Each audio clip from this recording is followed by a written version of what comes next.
Hi, let's talk about startups and entrepreneurship. I am Tanuja Nair from Skips B School, Bangalore.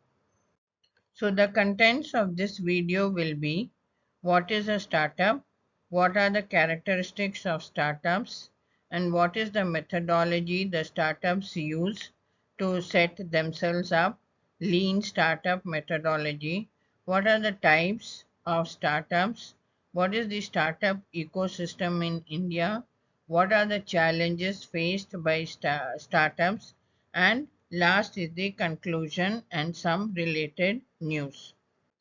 So, first, let us see what is a startup. A startup is basically a new business venture which may be usually it's developed startups develop a unique product or a unique service which has never come into the market before, so it makes it irresistible and irreplaceable for customers. So what are the key traits of these startups? These startups, they start with a very novel product, very new product, so there is a lot of risk, there is a lot of uncertainty whether the product will do well in the market or not, and it's innovation driven. It is always startups come out with innovative products, something new into the market they bring in, and they usually go for business models which can be scaled later on, scalable business model. That means the startup can be expanded, and startups have rapid growth potential. They have, if they do well, they have a lot of potential to grow very fast in the market. Let us see the characteristics of startups. They have to be innovative, agile, customer centric, and always focus on lean operations. Innovation means startups usually come out with a novel product or a service which has never come into the market before. So it disrupts the existing market, like, for example, how Flipkart came out with their online retail, which disrupted the traditional retail industry, how Paytm disrupted the traditional banking operations, how Baiju disrupted the traditional learning methods by coming out with their online learning platforms. So, these are some of the examples of how innovative products, once they come into the market, they disrupt or revolutionize the existing market.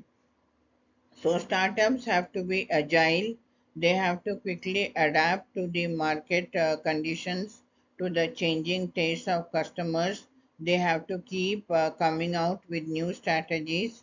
They have to be customer centric. They have to focus on their customers' needs.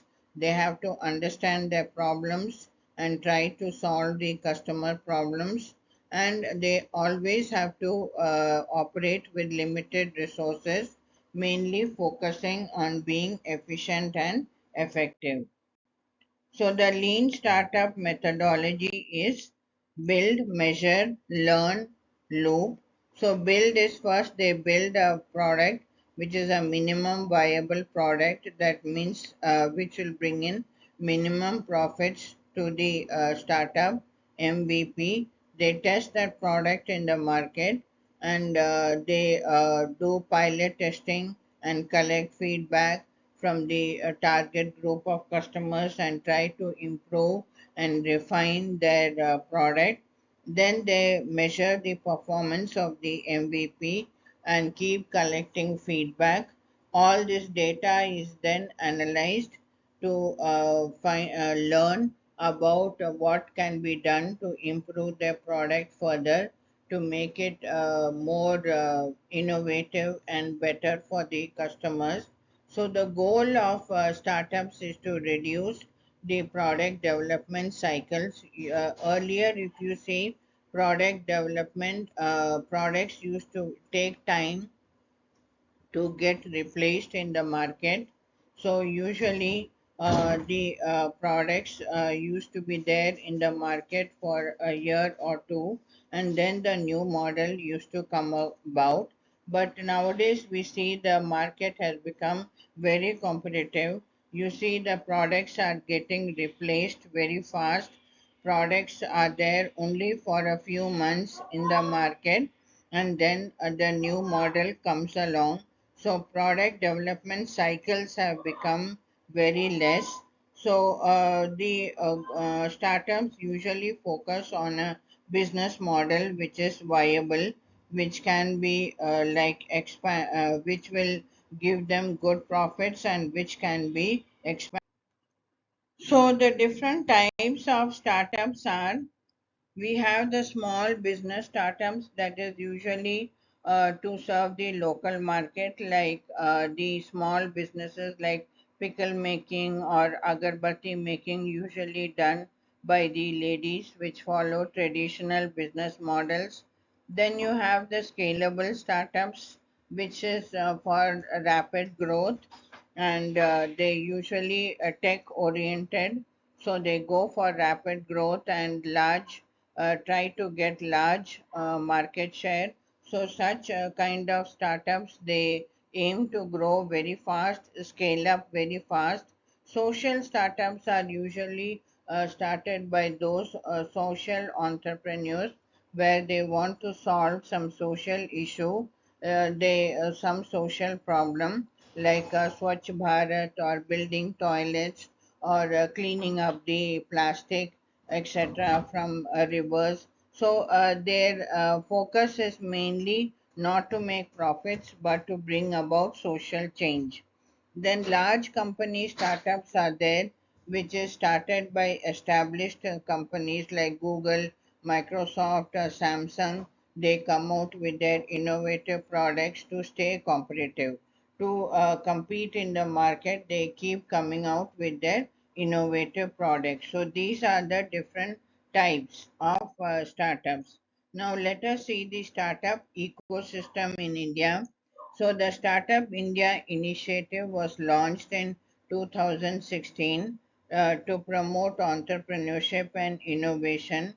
So the aim was to make more startups to be developed.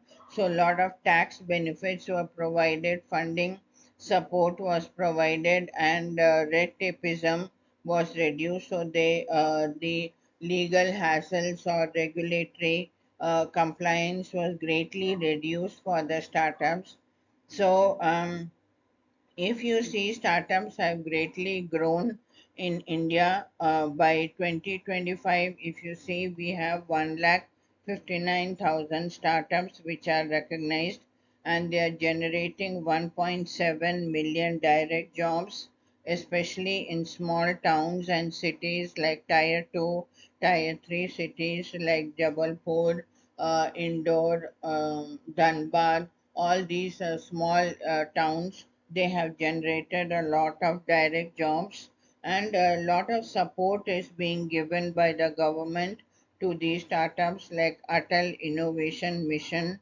Through the Atal Incubation Centers, they are encouraging the people to come out with innovative products. So many schemes are there, like Startup India Seed Funding for startups, which provide seed capital for startups. Then funds of funds for startups provides the capital for the startups, early startups. Then we have CGSS, that is credit worthiness scheme for startups, where they provide credit to the startups. Then you have Kerala Startup Mission, which offers incubation programs for technology based startups. So there is a lot of support which is being given in by the government to encourage the startups in India. What are the challenges faced by startups? Common challenges, if you say, in spite of so many funding schemes, and in spite of venture capitalists and in spite of angel investors like Sudha Murthy and how Ratan Tata was, still the startups find it difficult to get the initial capital and to get ongoing capital to continue their operations. Another challenge which they face is the market competition. They have to face the established companies. So, to compete with them, it is very difficult for the startups.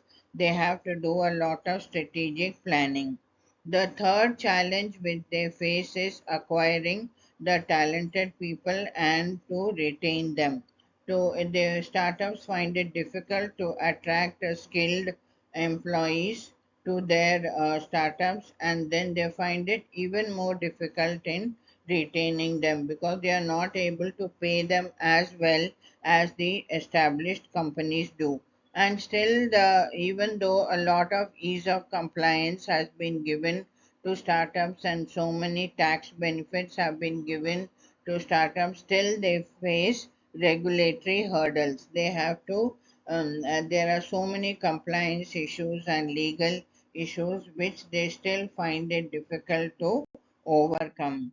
So, conclusion is that startups are very vital for economic growth, like how for India, the startup growth has driven innovation, has created lot of employment opportunities. There are startups which are lot of startups as NGOs, which is making a social impact on the population, and we find that Bangalore is known as the startup capital of India because of the so many tech-based innovative companies which are located here. So success of startups depend upon their clear vision, how adaptable they are.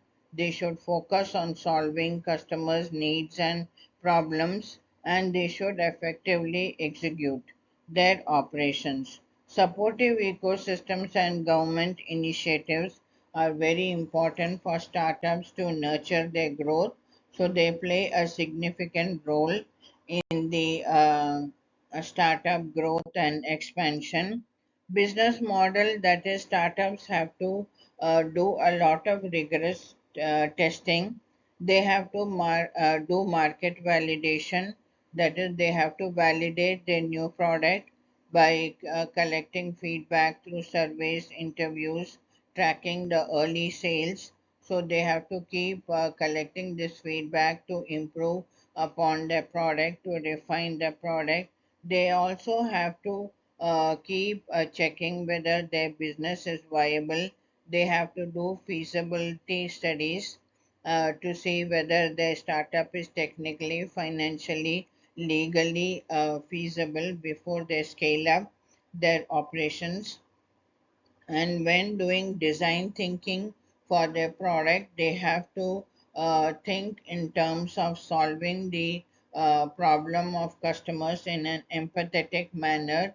It should be empathy driven problem solving, that is, they should show concern and consideration towards solving the customer's needs and problems. They have to keep accounting their innovation, that is defining their metrics and milestones. They have to keep tracking their progress of their startups to see how they are doing in the market and whether they need to scale up their operations. These are the life cycle stages which the startups typically evolve. That is, it starts with an idea, which is a pre seed. So, an insight is formulated, then a team is assembled, a team of people is assembled who will work on that idea and develop it into an MVP, minimum viable product. The second stage is the early seed stage where they do market testing. They keep refining their value proposition. What is the value they are giving to customers? They keep refining on that, and they try to secure initial funding. Third stage is where they go for growth or scaling up their operations. They go for venture capital. They try to expand increase their market share. They try to go global if their product is really doing well. And then the last stage is maturity and exit stage. Once they have reached the maximum profits, they may go for strategic choices like the startup may be acquired by established companies, or they may go for IPO, or they may think of scaling up their operations. So these are the life cycle stages through which the startups go through. So, startups' success depends upon the team, that is, founders and core team. They should be visionaries, they should be experts in their domain, they should be technology specialists, and they should be good at designing the products. And they should have network with incubators, mentors, the accounting, legal partners, investors, and thus, keep track of the supportive schemes of the government. So, if you see, according to the Department of Promotion from the Ministry of Industry, Internal Trade, 2017 we had only 5,350 startups, and now if you see in the current year we have 1,61,000 recognized or registered startups. So, if you see, the growth of startups has been very huge, and this has generated a lot of jobs for the people. So we find that the future generation will be more of people who are job generators rather than just being job takers. Thank you.